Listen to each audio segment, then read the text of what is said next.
Bonjour, bonsoir.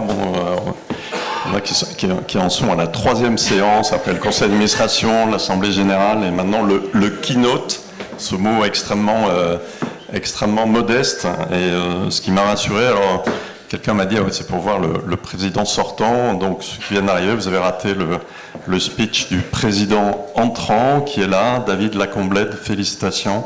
Je suis très heureux de ce...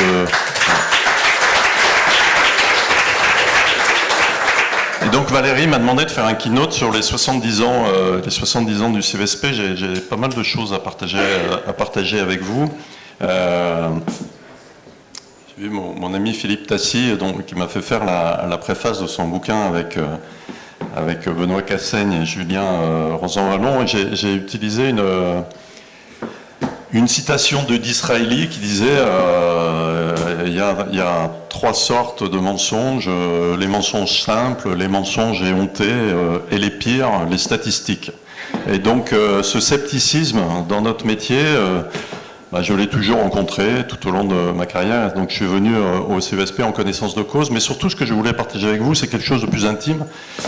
Quand j'ai commencé à bosser à l'expansion, j'ai connu, vous voyez, je vais m'allonger sur le sofa, un violent bizutage, donc j'avais 25 ans, organisé lâchement par ma patronne, qui s'appelle toujours Constance Banquet, et avec la complicité d'un patron d'agence qui, à l'époque, fait toujours référence dans les médias, qui s'appelle Xavier Dordor, et qui m'a crucifié pendant 2 heures de rendez-vous téléphoniques sur l'optimisation de la France des cadres actifs d'Ipsos et la capacité d'achat d'espace sur cible en passant du brut au net, au net-net, au net-net-net, on était avant Sapin. Et je suis immédiatement allé dans le bureau de Constance pour présenter ma démission, provoquant un éclat de rire général façon caméra cachée. Et donc, il faut que vous sachiez que j'ai une revanche à prendre sur les études depuis ce moment-là. Et c'est ce qui a motivé rejoindre le CESP. J'ai essayé de rassembler mes idées sur le CESP et notre travail, et puis aussi le marché. En bon élève de Sciences Po, on ne se change pas. J'ai fait 3 parties, et puis pour avoir un petit peu de mémo technique, j'ai donné 3 noms à chacune de ces parties. Donc je vous les livre en teasing. Ça sera Drogo, Léon et Ursula.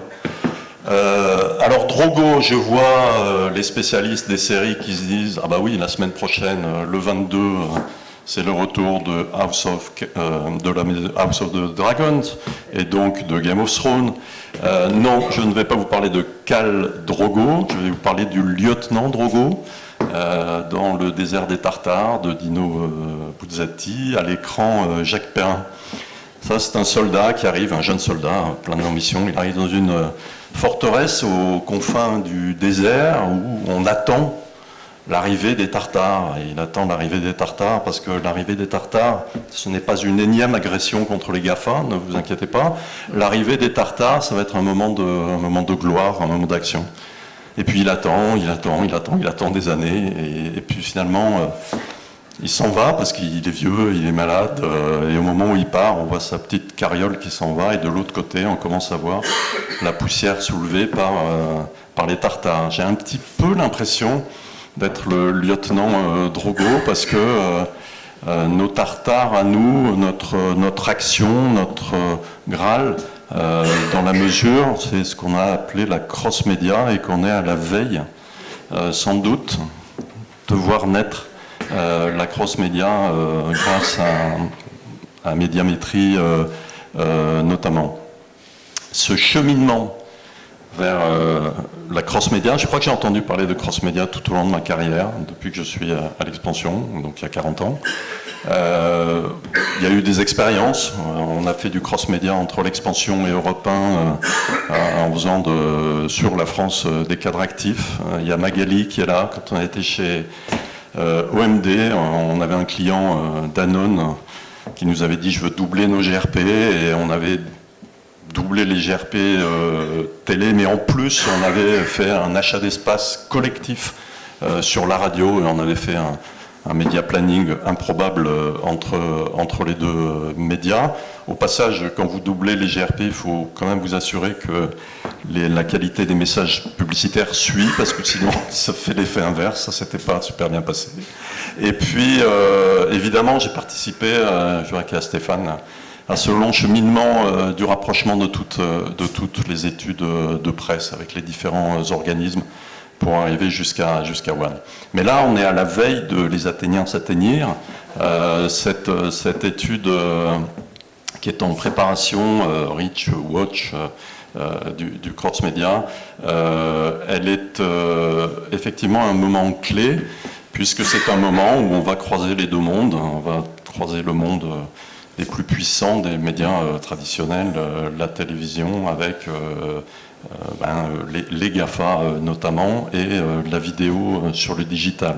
Le fait d'en être déjà arrivé là, d'être tout près de lancer cette première étude, montre que c'est possible, montre que le dialogue peut exister entre ces deux mondes, qu'il n'est pas facile, qu'il est lent, qu'il a des accidents, qu'il faut être patient, mais que le dialogue doit être chéri, organisé, protégé, organisé dans des cénacles de professionnels, si possible apaisés.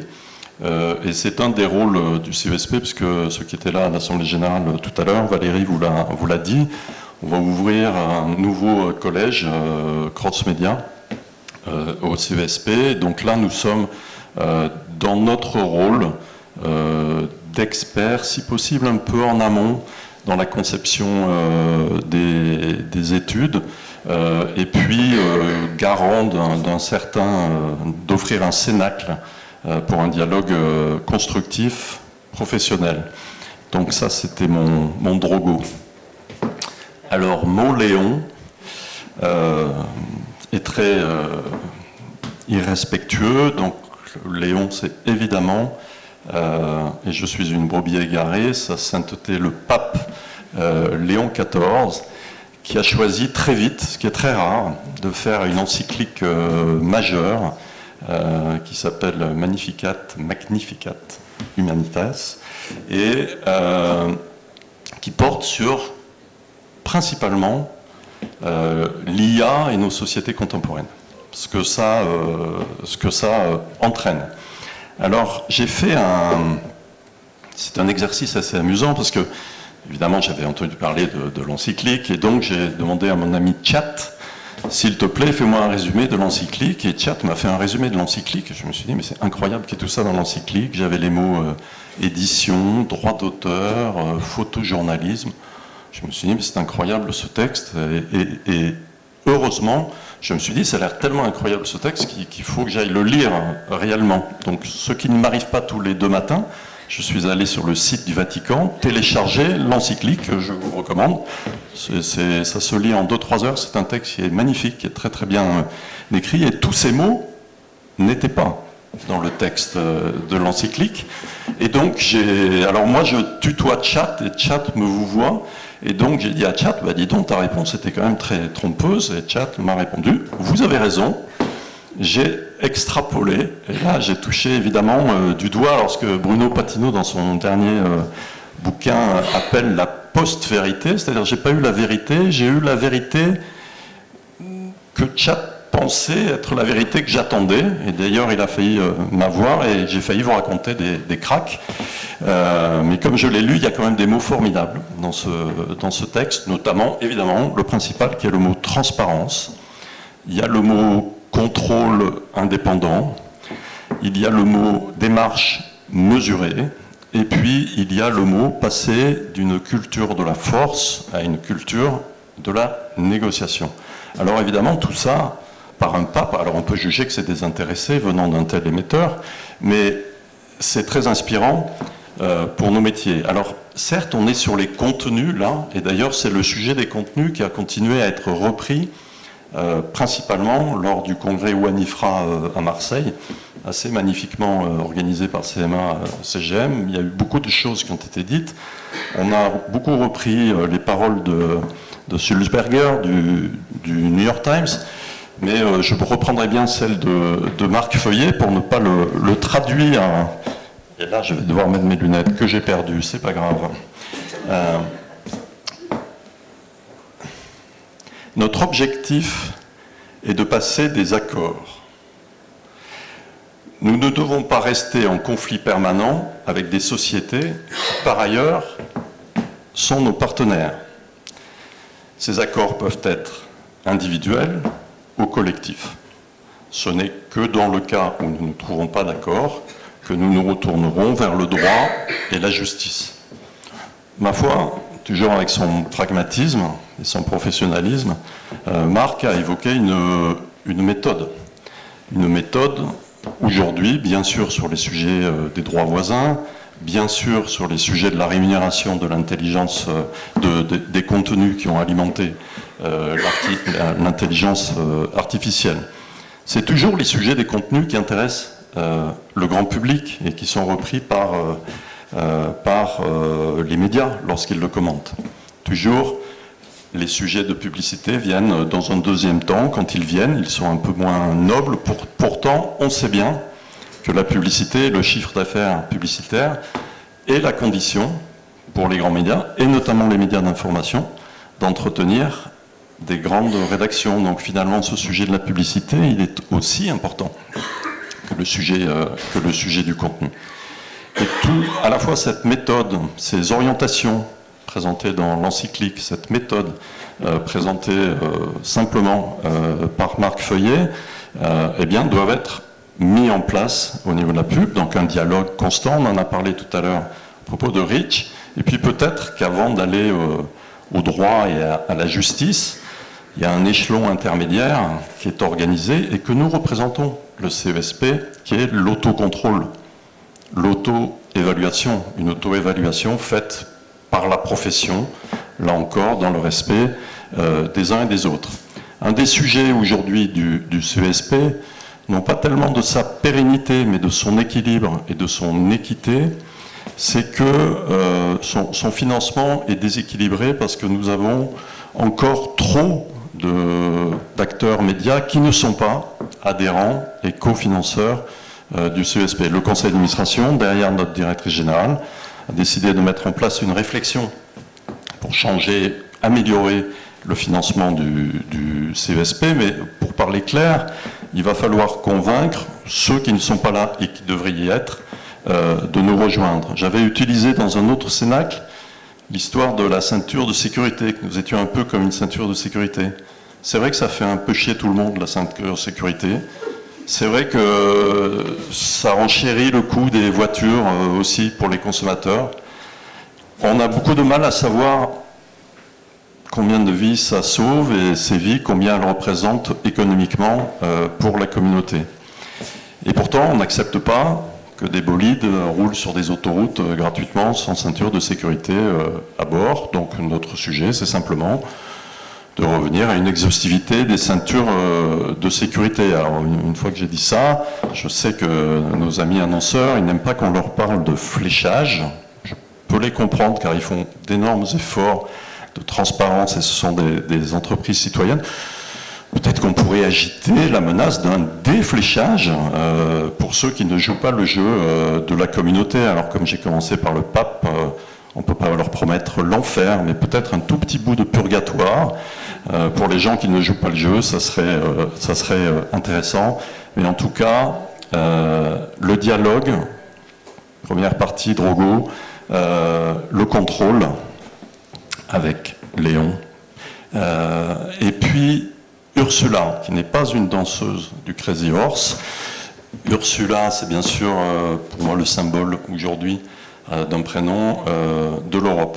Alors, vous avez compris, je ne suis pas une grenouille de bénitier. Par contre, je suis un Européen convaincu depuis toujours. Ma culture, ma formation, ma famille. Et aussi la conviction que l'Europe m'a évité de connaître la guerre pendant ma vie et que j'aimerais bien que ça continue pour mes enfants. Un Européen convaincu, et on voit se dessiner, d'ailleurs David, tu l'as dit avec d'autres mots tout à l'heure, en fait un peu deux mondes dans le monde libre. Je devrais quand même commencer par ça. Un monde américain, une sphère américaine, dérégulée, super financiarisée, et ce n'est pas une critique, en mettant avant toute chose l'innovation. Et puis un monde européen, évidemment plus ancien, de culture plus ancienne, David, tu l'as dit, qui est peut-être plus attaché à la défense du bien commun, à la défense des individus, à la défense des plus faibles, à l'éducation des enfants, et qui s'est, il est vrai, concrétisé par une administration quelquefois un peu foisonnante, voire mal comprise par les peuples. Ces deux mondes, évidemment, en ce moment, ils sont en pleine exacerbation parce qu'on a quand même un président aux États-Unis. C'est pour ça que je suis plein d'optimisme, qui, à force d'insultes, de mépris, de stigmatisation de ce que nous sommes, va sans doute réussir à réveiller l'Europe, à réveiller Bruxelles, à nous faire réagir et aller plus vite pour défendre nos convictions. Et donc on pourrait imaginer peut-être d'avoir une Europe plus efficace. Et cette Europe, elle s'est déjà fortement positionnée sur les sujets des médias. On en a parlé tout à l'heure avec le European Media Freedom Act, qui est très important, et à l'intérieur duquel il y a une clause, la clause 24, qui est une clause d'obligation d'audit annuel par un auditeur indépendant des données propriétaires. Donc c'est énorme. C'est un mouvement énorme qui a été pris, qui est ralenti par tout ce qui est ce process un peu trop lourd de l'Europe, mais qui est quand même très clairement, pour nous tous, je pense, un axe à suivre. Donc, ce qui a été décidé, vous avez peut-être ceux qui étaient là à l'Assemblée Générale ou au Conseil d'administration, on a fait beaucoup de choses sur l'international, je vais y revenir. Ce qui a été décidé, c'est d'essayer de se dire, bah, finalement, qu'est-ce qui va se passer là? Qui va les faire, ces audits obligatoires? Est-ce qu'une nouvelle fois, on va réinventer la roue? Ou alors, est-ce qu'on va s'inspirer ou prendre les deux offres qui sont aujourd'hui sur l'étagère du marché, parce qu'il n'y en a que deux. Il y a une offre américaine, avec une société américaine, commerciale, appuyée sur les grands cabinets d'audit. Okay, pourquoi pas. Et puis, il y a l'offre française, l'invention française d'une association, une association tripartite, entre tous les intervenants du marché, et non-profit, c'est le CESP. Notre conviction, c'est peut-être de proposer modestement, l'offre du CESP, la possibilité du CESP pour une approche européenne, parce qu'on peut se dire finalement, quelquefois la France en est trop petit, à l'Europe, on va faire les choses at scale, et peut-être que les grands annonceurs accepteront d'avoir un système pour les US et un système, appelons ça pour la sphère européenne, parce qu'elle est suffisante, et peut-être que les GAFA, à ce niveau de taille du marché européen, population, économique, accepteront des adaptations qu'ils ont plus de mal à accepter de façon locale. Donc ça, vous l'avez compris, le plan du CESP, si on peut parler d'un plan, un CESP expert et organisateur du dialogue apaisé. 2, un CESP fort dans son financement et proposant un contrôle exhaustif sur l'ensemble des acteurs de notre marché. Et 3, un CESP proposant une solution européenne. Est-ce que nous sommes légitimes, crédibles là-dessus? Sincèrement, en conviction, je pense que oui. On a 70 ans, bon, c'est pas, le Figaro a 200 ans, donc c'est pas mal aussi, mais 70 ans, c'est bien.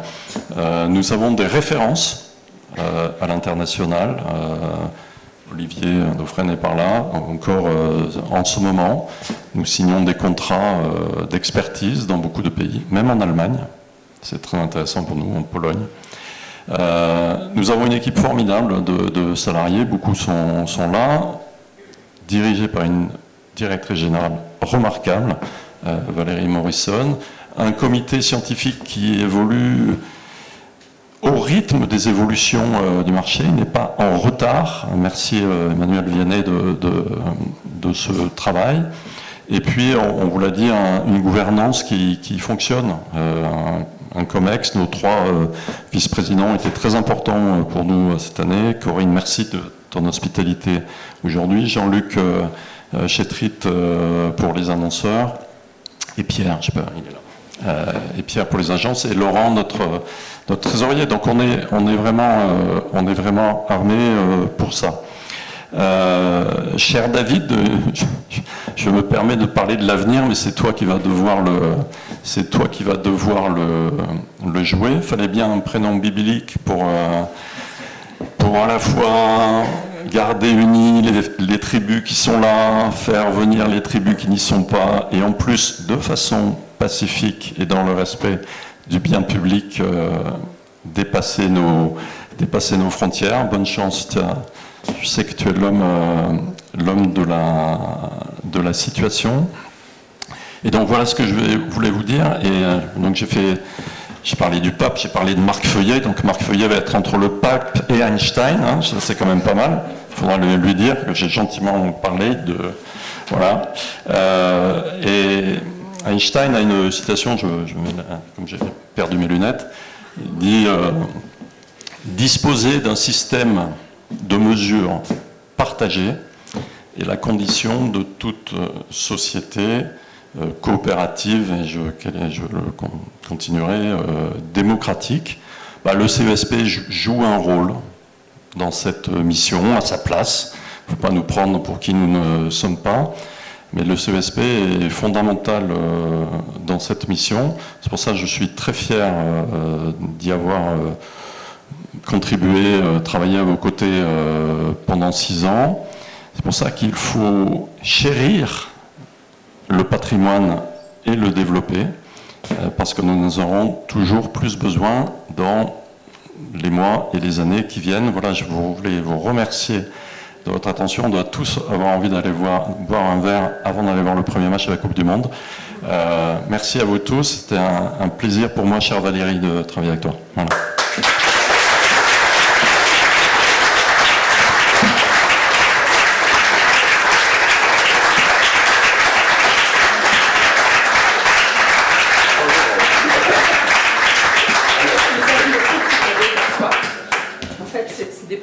D'œil à ton engagement dans le collectif. Il y a un magazine d'Audi Press de 2011 que nous avons trouvé.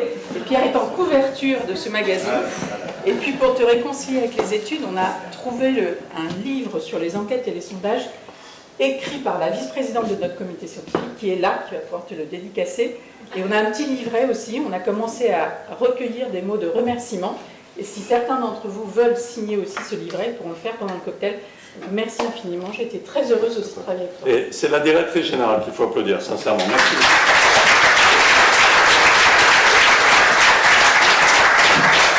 Et donc maintenant, vivons aux 70 ans du CESP. On se retrouve de l'autre côté. Merci beaucoup.